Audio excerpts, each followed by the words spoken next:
देखेगा? अरे हाँ भाई हाँ। पिक्चर चालू करो बे। हमने ज्यादातर जो चर्चा की वो इस बात पर की कि कैसे कांग्रेस ने मध्य प्रदेश की अपनी जीती हुई बाजी गंवा दी थी। ये ऐसा ना हो रागिनी, जो बीजेपी बार बार कहती है हमने प्रो इनकम्बेंसी करके दिखाया है, और दिखाया है, कई राज्यों में करके दिखाया, केंद्र में करके दिखाया। ऐसा ना हो सब पलट जाए रागिनी। माना कि आप चाह रहे हैं या आपको ये संभावना लग रही है, पहले ये बताएं। मेरे सही बताऊं मैं ईमानदारी से, कोई भी सरकार में आए, कोई चुनाव जीते कोई हारे, हमें क्या फर्क पड़ता है? कुछ फर्क नहीं पड़ता है। जनता जो चाहे वो सिर आंखों पर।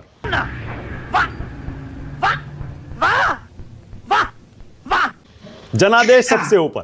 नहीं, मैं चाह रही थी कि आप ऐसा ही जवाब दें, और इसीलिए मुझे लगता है कि मध्य प्रदेश और छत्तीसगढ़ पर कमेंट्री करने और इतिहास के पन्ने पलटने से ज्यादा महत्वपूर्ण यह है कि हरियाणा के और जम्मू कश्मीर के जो वस्तु स्थिति है, जो आज के हालात है, वो दिखाए जाए। और मानक बहुत एको आ रहा है, आप इसको जरा थोड़ा अगर देख सकते हैं।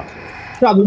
अच्छा देखिए, अब मैं आ जाती हूँ। आपने बड़ा अच्छा सवाल पूछा। देखिए, विपक्ष की भूमिका में कांग्रेस पार्टी हरियाणा में भी रही और देश में भी रही, अभी भी है।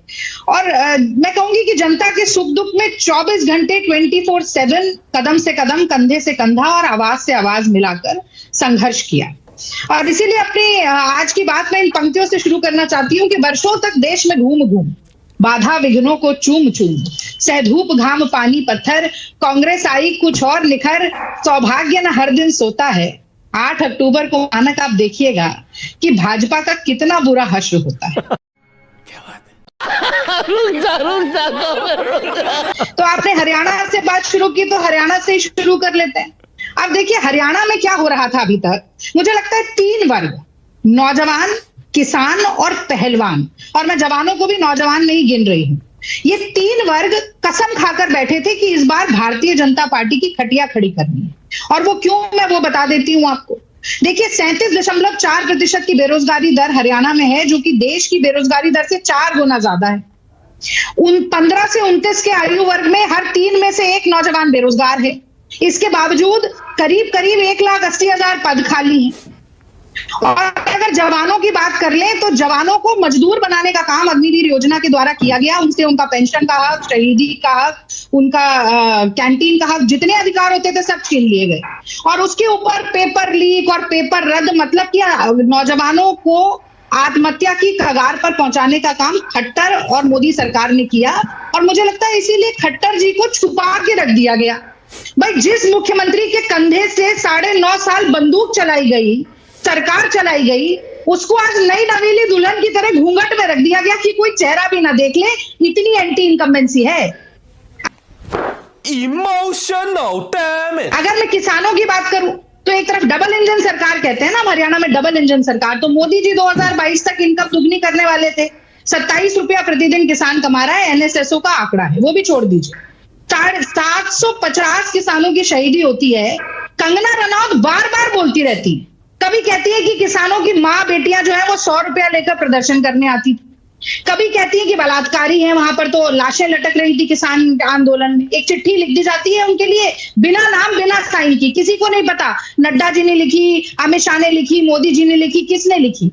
उसके बाद वो फिर बयानबाजी करती है और कहती है कि जो 3 काले कानून है वो वापस ले आने चाहिए। तो मुझे लगता है किसानों के प्रति कितनी संवेदना है इस सरकार की, किसान देख रहे हैं, अच्छी तरह समझ रहे हैं। अब तीसरा, पहलवानों की बात भी हम कर लेते हैं। तो देखिए, जहां सारा देश इतना, मैं तो बृजभूषण शरण सिंह की बातों पर भी नहीं जाती, उस आदमी का तो नाम ही लेना, मुझे लगता है लेना ही नहीं चाहिए किसी शो में। हमने सबने देखा कि किस तरीके से वो पहलवान बेटियां, उनको कैसे रौंदा गया, कुचला गया, बालों से घसीटा गया। पर आप और आगे बढ़कर देखिए, भारतीय जनता पार्टी की मैं बात करना चाहती हूँ कि पूरा देश जब दुखी था, संताप कर रहा था कि 100 ग्राम के कारण मेडल रह गया देश का, पूरी भारतीय जनता पार्टी की जो ट्रोल आर्मी है वो विनेश फोगाट की फजीयत करने में और मजा उड़ाने में लगी हुई थी। तो किसान, पहलवान, नौजवान और जो महिलाएं हैं, बेटियां, वो भी उसमें आ जाती हैं, सब त्रस्त होकर बैठे हैं।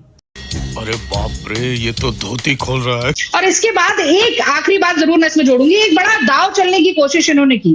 देखिए, पूरे देश में एक मुख्यमंत्री दलित नहीं है भारतीय जनता पार्टी, ठीक है ना। आप कोई बड़ा नेता बताएं हरियाणा में जिसको प्रोजेक्ट किया हो मुख्यमंत्री के लिए, कोई आपको नाम नहीं है याद आएगा।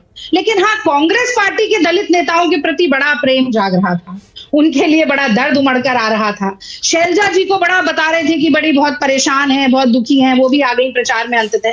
और जो आज पासा पलटा है वो अशोक तंवर जी के आने से पलटा है, क्योंकि अशोक तंवर जी के आने से कहीं ना कहीं मुझे लगता है कि वो भारतीय जनता पार्टी, जो कि उस वक्त आरएसएस या बाद में संघ रही, आरएसएस और फिर जनसंघ और ये सब, पर जब संविधान बना तो जो ये जितने सारे संघी थे वो मनुस्मृति को संविधान बनाने की बात करते थे और संविधान की प्रतियां जलाते थे। आज उनका जो चेहरा है वो मुझे लगता है कहीं ना कहीं पूरी तरीके से साफ भी हो गया है, पर्दाफाश हो गया है। और दलित वोट कंसोलिडेशन मुझे लगता है कांग्रेस पार्टी के लिए पूरे तरीके से हरियाणा में हो गया है। अब वहां वस्तु स्थिति यह है मानस कि जो सैनी साहब हैं वो एक हाथ से अपने सिंहासन मुख्यमंत्री की कुर्सी पकड़े हुए हैं, उनका एक हाथ अनिल विज खींच रहे हैं, एक टांग उनकी खट्टर साहब खींच रहे हैं और जो दूसरी टांग है वो राव इंद्रजीत खींच रहे हैं। तो हरियाणा में, जैसा कि आप ही के चैनल की एक और एंकर हैं वो बार बार कह रही थी, जब मैं उनके शो पे थी, हरियाणा कांग्रेस के लिए डन डील है और उसमें अब आंख में चोली खेलने, इफ बट किंतु परंतु करने, अगर मगर करने और मध्य प्रदेश की संभावना को जताने की मुझे नहीं लगता कोई गुंजाइश है। और जहां तक मध्य प्रदेश की भी बात है, मैं वहां मीडिया प्रभारी थी, मुझे लगता है हर हार से हमें सीखना चाहिए और जीत से ज्यादा हार सिखाती है। कुछ संगठनात्मक स्तर पर जो गलतियां मध्य प्रदेश में हमने की, देखिए मैं साफ गोई से बात करूंगी, जो सच है उसके प्रति उसे कहने में कोई गुरेज नहीं। कुछ संगठनात्मक वहां पर कमियां भी रही, कुछ हमारी स्टेट लीडरशिप को लेकर भी कुछ तनातनी रही, वो फिर बाद में प्रत्यक्ष समझ में भी आई थी, उससे हमने बहुत अच्छे से सीखा। और जैसे ही राहुल जी ने ये विजय संकल्प यात्रा शुरू की और एक फोटो आई बड़ी जबरदस्त जिसमें शैलजा जी और हुड्डा जी ऐसे हाथ जोड़कर राहुल जी बीच में खड़े हैं और वो ऐसे दोनों का हाथ जोड़ रहे हैं, तो मुझे लगता है हर कांग्रेस के कार्यकर्ता के दिल का तार उससे जुड़ गया। ये तो लेटेस्ट न्यूज़ है। और मुझे याद नहीं आ रहा किसने अभी थोड़ी देर पहले ही राहुल जी की कश्मीर से, कन्याकुमारी से कश्मीर की यात्रा की भी बात की, भारत जोड़ो यात्रा की बात की। तो मुझे लगता है ये यात्राएं बड़ी महत्वपूर्ण हैं और ये न सिर्फ लोगों की दृष्टि बदलती हैं कांग्रेस पार्टी के प्रति और कांग्रेस पार्टी के नेता के प्रति, बल्कि मुझे लगता है कि बहुत बड़े स्तर पर संवेदना के साथ जुड़ाव भी करती हैं। और मैं इसलिए कहना चाहती हूँ कि वसुधा का नेता कौन हुआ, भूखंड विजेता कौन हुआ, अतुलित यश क्रेता कौन हुआ, नवधर्म प्रणेता कौन हुआ, जिसने न कभी विश्राम किया और विघ्नों में रहकर काम किया। तो राहुल गांधी जी के हर भाषण में मीन मेख निकालते रहे, उनको तमाम नामों से नवाजते रहे, सजाते रहे, बार बार उनके मीम्स बनाते रहे। लेकिन जो गांधी जी ने कहा था ना कि वो हम पर हंसते हैं, हमसे लड़ते हैं और फिर हार जाते हैं, मुझे लगता है वही बात हो रही है और आखिर का जो नतीजा है वो वही दिखाएगा। All right, wow beautiful. 30 second. परेशान मत होइए, बहुत देर बोल लिया था आपने। हाँ। जफर भाई तो सुनिए, अब एक और शेर आपको सुनाती हूँ मैं कि तुम्हारे पाँव के नीचे जमीन नहीं, कमाल है तुम्हें अब भी यकीन नहीं। मानक आप बात कर रहे थे, ऑन्कोलॉजिस्ट बता रहे थे, 2 सेफोलॉजिस्ट जो बड़े सम्मानित आपके चैनल पर बैठे हैं, और आपने कहा कि 2nd स्टेज और 4th स्टेज कैंसर की जरा आप बताएं क्या व्याख्या रहेगी आपकी। मुझे लगता है इनसे पूछना चाहिए था कि भारतीय जनता पार्टी वेंटिलेटर पर है, उनकी तो समीक्षा और व्याख्या करने की जरूरत ही नहीं है। अब मैं तो कहती हूँ 8 तारीख को सीधा पोस्टमार्टम कीजिएगा और पोस्टमार्टम करके बताइएगा कि क्या हुआ क्या हुआ। अब 2 लाइन और बोल दूं बहुत जल्दी से। पिछले 10 साल में 5 प्रदेश अध्यक्ष भारतीय जनता पार्टी को हरियाणा में बदलने पड़े, 2 मुख्यमंत्री बदलने पड़े।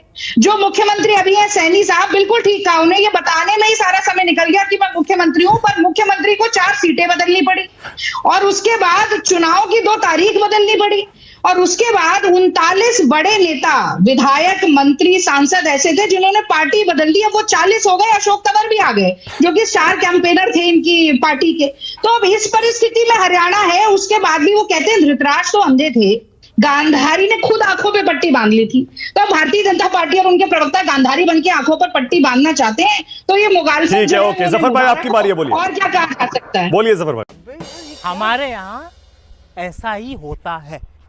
नहीं, मैं तो इस सवाल को इतनी गंभीरता से लेती ही नहीं कि इसका जवाब दे सकूं। अगर ऐसा लगता है कि वैचारिक धुरी के दो चरम पर खड़े हुए राष्ट्रीय दल एक साथ हाथ मिलाकर चुनाव लड़ लेंगे तो फिर भारत में शायद चुनाव की व्यवस्था की नहीं, चुनाव नहीं, सरकार बना सकते हैं। सरकार बनाने की बात हो रही है। सरकार भी बनाने की आप बात कर ले। अब आप सोचिए कि गोडसे और गांधी एक साथ खड़े हो जाएंगे सरकार बनाने के लिए। ये कैसा सावरकर और सवाल गांधी है? तो खड़े हैं महाराष्ट्र में।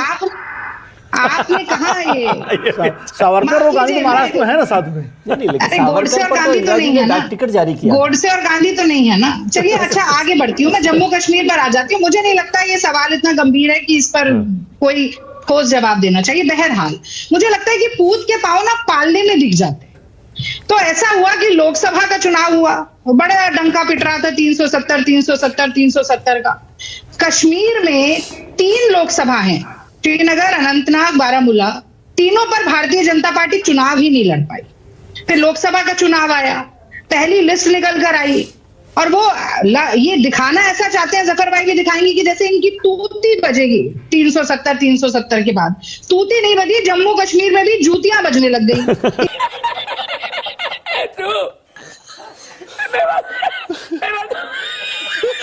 विजय त्रिवेदी, आज विजय त्रिवेदी की भविष्यवाणी सबसे पहले जरा स्क्रीन पर लाइए।